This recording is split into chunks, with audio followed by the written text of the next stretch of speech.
Hey guys, how you doing? So final decided, not the final decided, I want to do it in a while, but I'm always busy, always trying to finish what I'm working on. So finally got around, took a time and gonna show you how to do that copper wash. Now, definitely not all the credits can go to me. I learned the basics about this from my very good friend Tim Troyer, who made a video showing how you could kind of tweak out the Damascus with the copper. And he showed pretty much the same thing. Only thing what I kind of did was I figured, you know what, if it bonds to the zinc in the Damascus steel, zinc should be, in all the other steels. So I did the research, found out yes, there is a zinc in the other steels. Did a lot of experimenting. It took me a while to, do the little steps, the little preparations to get it right. And you're kind of gonna see what are they. So first, this goes for all my stone wash. Today we're gonna do the necker. I finish my grind to really perfect. It's really is perfection in the the finesse of the grind. It's done with my last finish is, I think it's about 320 worn out, something like that, 320 or a 4 Trizec gator belt with the water, so at a pretty high speed so it doesn't get warm and it finishes really clean satin finish. That's the first thing, so you don't see the grind lines underneath the stone wash. That's the first step. Now the second step, second important preparation for the copper wash is blast. I do the heavy sand blast, not sure if you can pick it up, on the piece, and the next thing is don't touch it after you sandblast it. So right from the sandblast, right of the gloves, right of the sand, I use this little titanium hook I made. Just take it out, rinse it in the water, always with the water. This water actually plays kind of important role. Just rinse everything off. Normally I actually use the hose and the shower from the hose, but hopefully this will not hinder it shouldn't actually hinder the outcome. So the next thing is my acid wash thing. Regular PCB etchant, very little bit of acid. There isn't even a half of bottle. There's maybe like quarter of this bottle in this big kind of like jar you see. Then finish off with the water, fill up with the water, mix it up, and just the copper. I just threw a bunch of little pieces. I had the cut-offs from pins I was doing in the past. Once in a while I actually go to the grinder and just grind off, from the copper stick I have, just grind off a copper dust and just throw it in there. Mix it up real well. I have a wood stick here just to mix it up. And there's a simple rule here. What I found out, what works best for me, is dip it in, mix it for about 10 seconds each time. And I count to 5 spinning one way, count to 5 spinning the other way, and you'll see the outcome.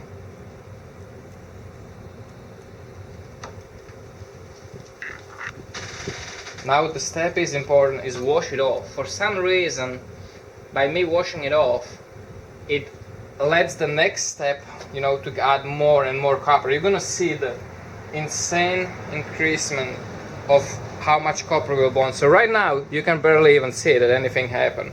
But look at the next.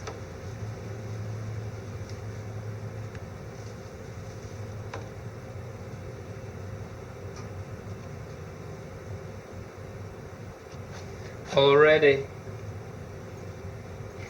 it starts getting kinda, you can't really see it on the camera, but it already starts getting the hint of copper. So that was second, right?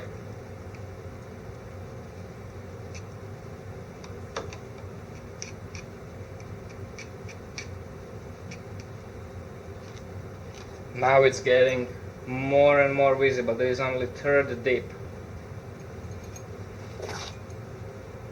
You see that I never touch it. It's because every single debris all from the hand would interfere with how it would bond. Kind of like with the acid wash, same thing. I just don't like regular acid wash because the acid has more impact on the steel. Look at it, it's getting really heavy copper color now. You can see it on that background now. Once I'm done, I'll show you nice. And last one.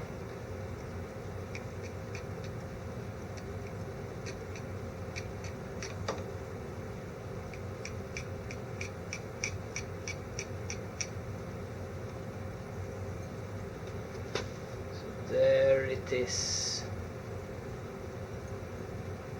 Now I can grab it because it's not gonna go there anymore, and you really wouldn't believe how much copper actually got on. You see it's all orange, everything is just nicely copper wash. And now I'll just throw it in the stone washer. I'm gonna actually show you my setup so you kind of get the idea also of the mix I use on my stone wash. So you see that I have the mix of three. There are two different sizes of these big triangles from Harbor Freight. Then I have these little thingies from McMaster-Carr, and I also have a small ceramic triangles, pyramids from Harbor Freight. That's what I use on as a media. And I just leave it here actually only for a couple minutes, like 5-10 minutes. Now the thing is, normally when I do regular stone wash I leave it there longer, so the stone wash has more time to close up all the pores. But since we did the copper wash, the copper actually bonded into all the crevices, all the little things where the sandblasted open in the steel. The copper kind of plugged them, so they prevent the rusting too. It helps. But if I ever want to get rid of it, I would just need to stone wash it more and more, so the stone wash actually manually closes all the pores.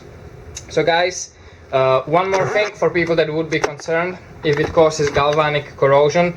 Actually it doesn't, because it was a chemical reaction on the beginning where the copper bonded. There was a source of the copper in this dilution on the solution.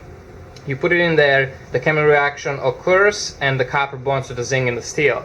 Now by you removing it, actually one more thing I'm gonna actually do, what I do is I put in the Windex, wash in the Windex, and then actually wash it off in the WD-40 so it doesn't corrode, doesn't oxidize, it's too quick in the stone wash, because the stone wash has a water in it. So back to by you removing it and now neutralizing the acid, it's the chemical reactions stop and you remove the source, so there isn't the source of the copper anymore, so the galvanic corrosion cannot occur anymore, because galvanic corrosion occurs when you have two sources, you have the steel and you have the source of the copper. So the copper bonds to the steel even with any kind of the acid is just a catalyst, and it speeds up the process. Normally even any kind of water or humid will actually cause the galvanic corrosion between two different steels, especially copper is very reactive. But by you removing the copper, you remove the source, and the copper that's there already, the galvanic reaction and corrosion already happened, so it just doesn't happen anymore, it just stays like that. So just from the little bit of research I did, that's what it is. Some people love it, some people hate it. It's not up to me to decide who likes what. I like it, but I just as well like regular sliding finish, just as well like regular stone wash finish. So it really depends who likes what, and it's up to the people to pick up what they want or do what they want. I've noticed that a lot of my customers, the customers who actually buy stuff, people who buy the copper wash cells, so that's why you see me do it often. I like it, it's something else, but it's definitely not a secret, and it's definitely not something I totally invented. I just kind of, learned something, experimented, tested, and improved it a little bit. So, feel free to do it if you want. All I ask is, mention me or something. That's all I ask, give credits where credits due. Guys, thank you for watching. Hope you enjoyed it. Take care, stay safe, and remember, don't cut yourself. And let's do some stone wash. Alright folks, so I want to show you, these are the finished one. I did 2 today. You can see that really cool copper, pretty rich color on it.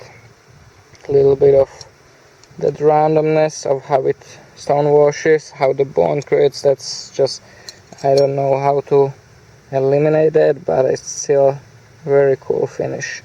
For people curious about how it wears, here's my small flipper that I did a couple months ago, and you can see it wears actually pretty nicely. Got a little darker, didn't turn completely green. You can see little bits of little hints of greens on the bottom. It just kind of wears out, but you still see the hints of copper in there. You see that gray area, you still see the hints of copper there, but doesn't wear. It's actually pretty wear resistant. I think part of the reason is maybe because copper is kind of like it's, how you say it, it's like it slides easily, it's very glidey, and I guess that's my only kind of kind of thinking why I think it doesn't wear too bad. Like, it wears nicely, it doesn't just wear off easily. You know, very little bit of drag, I think. So maybe that helps. And you know, take into consideration that I'm down here in Florida, humid, sweating all the time. This knife's been in pocket with me on the sea, on the boat. When I'm working, when I'm all covered in the mist, from the cool mist. So I think it's actually pretty damn good. I mean, it obviously changed, but I think it's pretty nice. And actually, since this, I actually kind of perfected this a little bit better, where normally it would actually come out of the stonewash already darker, but because I put the rust prevention like WD-40 before I stonewash it, it doesn't oxidize as quick right on the beginning. So they start off nice and shinier. So guys, hope you enjoyed. Oh, one more thing, what I actually do like pretty much on all my knives, actually, I'm gonna plug in somebody actually, Aegis EDC, pretty good. You know, throughout the whole process I'm working with WD-40, but when everything is done, I use this Aegis solution. It works out good. I have a lot of it now, thanks to my friend Ole, who sent me just lots of it. He probably found something what he likes better, but works good for me. Really helps with the rust. I don't apply it very often on my knives, but pretty much everything I do, the last cleanup is in this. And I think it's food safe. I think. Don't take me up for it, but I think it's food safe. So guys, hope you enjoyed it. Thank you for watching. Take care, stay safe, and remember, don't cut your